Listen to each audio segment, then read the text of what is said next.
Sunday report में आइए आपको ले चलता हूं दिल्ली के जंतर मंतर स्थित वह जगह जहां देश के अंतिम व्यक्ति की उम्मीदें और आवाज गूंजती हैं। कल 26 जनवरी यानी कि गणतंत्र दिवस है। वह गौरवशाली दिन जो हमें हम भारत के लोग होने का संवैधानिक अधिकार देता है। पर विडंबना देखिए, आज बैरिकेडिंग्स, कटीली तारों और पहरों से यह जगह खामोश है। अब जनता की पीड़ा व्यक्त करने वाली जगह पर पाबंदी का ताला लग जाए तो गणतंत्र के उत्सव की चमक फीकी पड़ने लगती है। सुरक्षा अनिवार्य है, पर क्या वह इतनी भारी होनी चाहिए कि नागरिकों की अभिव्यक्ति का दम घुटने लगे। नमस्कार, आप देख रहे हैं जन प्रसंग और मैं हूं श्वेत केतु। एक स्वस्थ लोकतंत्र के लिए शांतिपूर्ण और अहिंसक धरना प्रदर्शन बहुत जरूरी है, कह सकते हैं अनिवार्य है।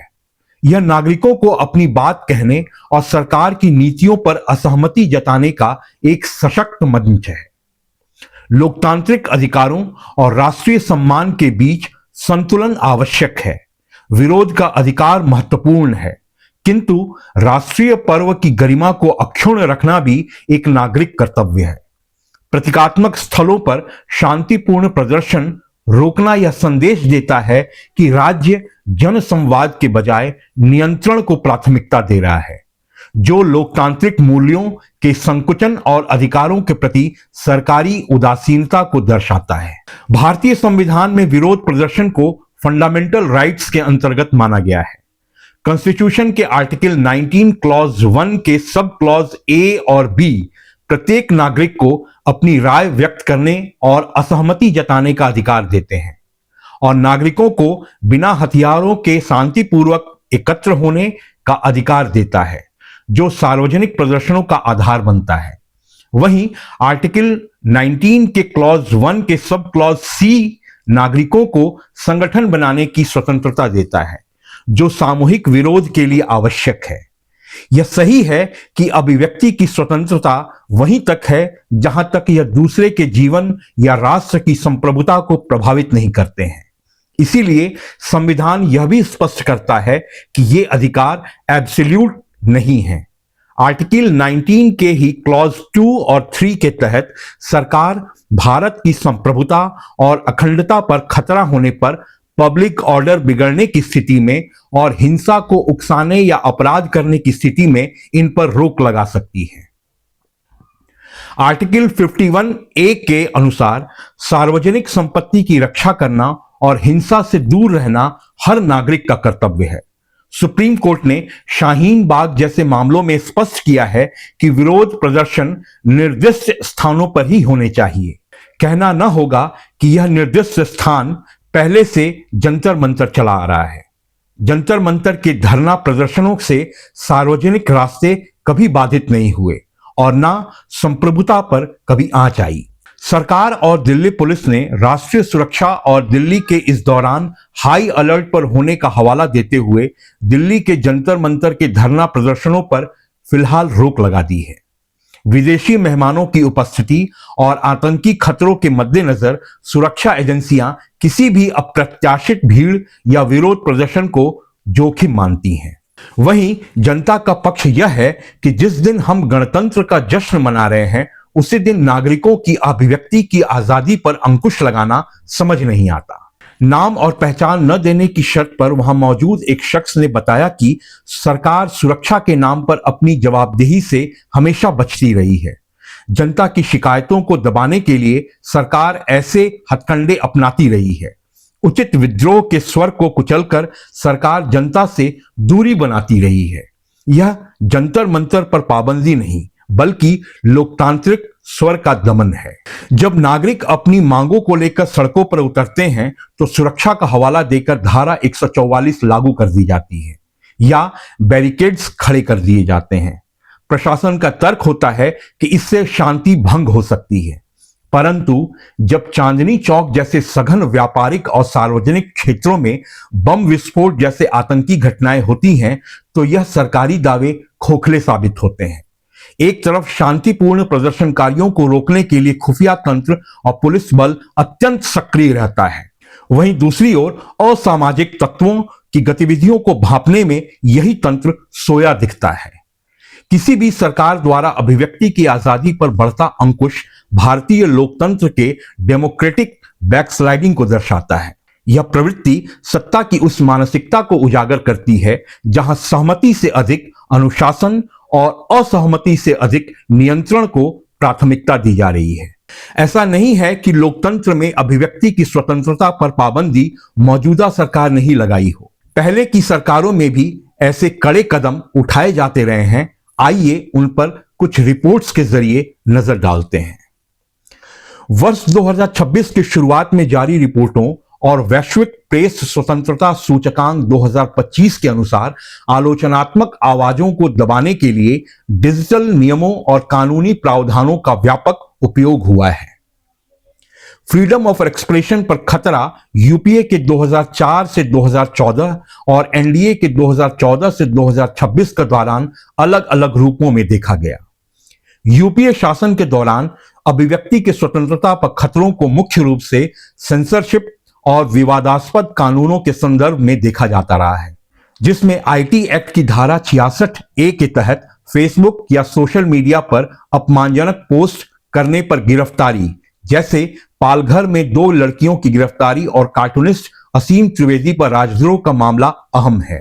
यूपीए के दौरान में सलमान रुश्दी की द सैटेनिक वर्सेस और जेम्स लेन की किताबों पर विवाद और कुछ राज्यों में इस पर प्रतिबंध सामने आए। मीडिया पर दबाव भी नीरा राडिया टेप्स मामले में देखा गया। वहीं मोदी सरकार के दौरान अभिव्यक्ति की स्वतंत्रता पर चर्चा डिजिटल नियंत्रण, कानूनी कार्रवाई और अंतरराष्ट्रीय रैंकिंग में गिरावट पर केंद्रित रही है। मीडिया घरानों का बड़े कॉरपोरेट समूहों द्वारा अधिग्रहण ने गोदी मीडिया जैसे शब्दावली और पक्षपातपूर्ण पत्रकारिता की बहस को जन्म दिया। आंकड़ों के आधार पर अंतरराष्ट्रीय संस्थाएं और प्रेस स्वतंत्रता सूचकांक यह स्पष्ट करते हैं कि 2014 के बाद से अभिव्यक्ति की स्वतंत्रता के वैश्विक मानकों पर भारत के स्कोर में गिरावट आई है। हालांकि सरकार का तर्क है कि ये रैंकिंग पश्चिमी एजेंडे से प्रेरित हैं और भारत में अभिव्यक्ति की स्वतंत्रता संवैधानिक सीमाओं के भीतर पहले से अधिक सुरक्षित है। 2004-2014 के यूपीए कार्यकाल के दौरान भी अभिव्यक्ति की स्वतंत्रता की स्थिति पूरी तरह निर्दोष नहीं थी, लेकिन आज की तुलना में दमन के उपकरण और संस्थागत दबाव का स्वरूप काफी भिन्न था। विरोध प्रदर्शनों को रोकने के मामले में पिछली सरकार ने भी सख्ती अपनाया था।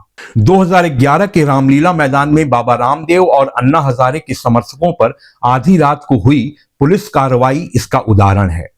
पिछली सरकार के दौरान आरटीआई एक्ट 2005 लागू किया गया, जिसे अभिव्यक्ति की स्वतंत्रता की दिशा में एक क्रांतिकारी कदम माना गया। जानकारों का मानना है कि वर्तमान में आरटीआई की शक्ति को डाइल्यूट कर दिया गया है। पिछली सरकार में प्रहार अक्सर रैंडम थे, पर आज यह सिस्टमैटिक हो गए हैं।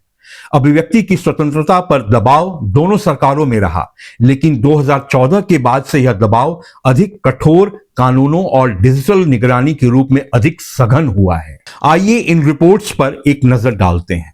रिपोर्टर्स विदाउट बॉर्डर्स द्वारा जारी 2025 की रिपोर्ट में भारत को 180 देशों में से 159वें स्थान पर रखा गया है।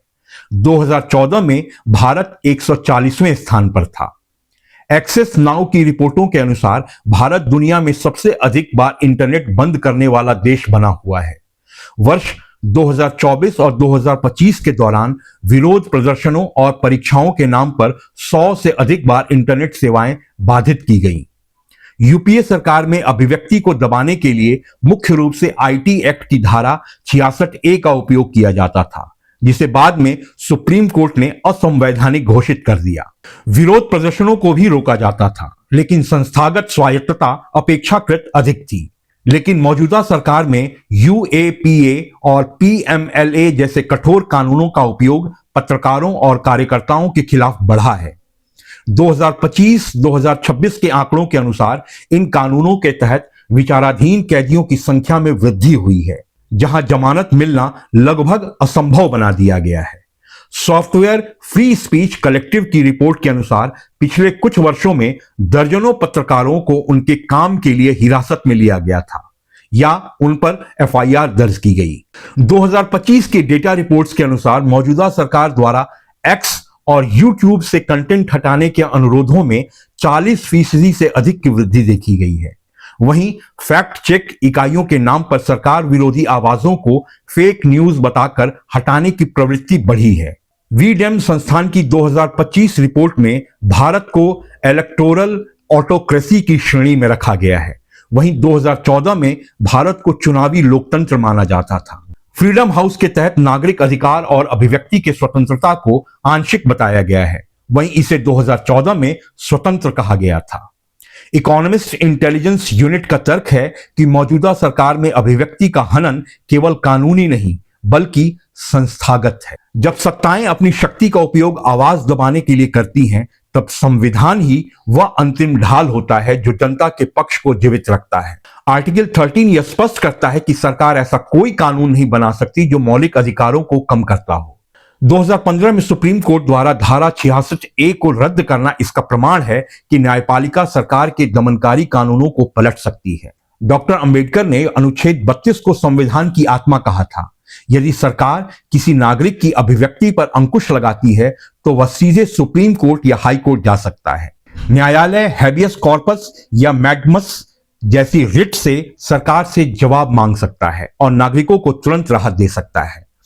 1973 के केशवानंद भारती मामले के बाद सुप्रीम कोर्ट ने तय किया कि संसद संविधान के मूल ढांचे को कभी नष्ट नहीं कर सकती। सुरक्षा और लोकतंत्र के बीच संतुलन अनिवार्य है। यदि सुरक्षा नागरिक अधिकारों के दमन का बहाना बनती है तो यह लोकतांत्रिक मूल्यों के खिलाफ है। सरकार को चाहिए कि वह विरोध के लिए वैकल्पिक स्थान या संवाद का ऐसा तंत्र विकसित करे जिससे राष्ट्रीय पर्व की गरिमा भी बनी रहे और जनता की आवाज भी अनसुनी न हो। गणतंत्र तभी सार्थक है जब अंतिम व्यक्ति का स्वर भी सुरक्षित महसूस करे। गणतंत्र का असली अर्थ केवल परेड की झांकियों में नहीं बल्कि हर नागरिक की सुनी जाने वाली पुकार में बसता है। जंतर मंतर का यह सन्नाटा आज हमारे लोकतंत्र की सबसे मुखर और दर्दनाक गूंज है। फिर मिलेंगे।